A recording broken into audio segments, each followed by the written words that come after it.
Today special ఉల్లిగడ్డలను సెగడీల బొగ్గులు వేసి నిప్పులు మీద ఉడికియాలి, కాల్చాలి. అంతకుముందు పచ్చిమిరపకాయలు కూడా నిప్పుల మీద వేసి కాల్చినాం.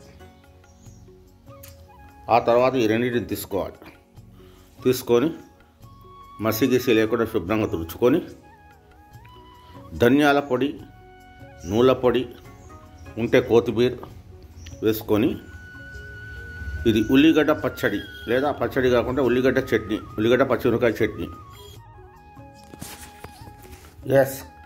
కాల్చిన పచ్చిమిరపకాయలు, కాల్చిన ఉల్లిగడ్డలు ఇక నిప్పుల మీద ఉడికి మెత్తబడ్డాయి.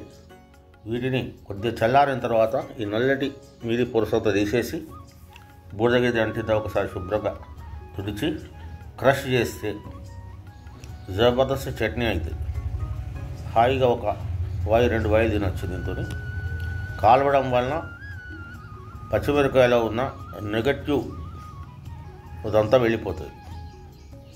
అదంతా కూడా పాజిటివ్ ఏదైతే ఉంటుంది నెగటివ్ వాల్యూస్ అన్నీ వెళ్ళిపోతాయి. హార్మ్ఫుల్ కూడా కాదు, కాకపోతే టేస్టీ.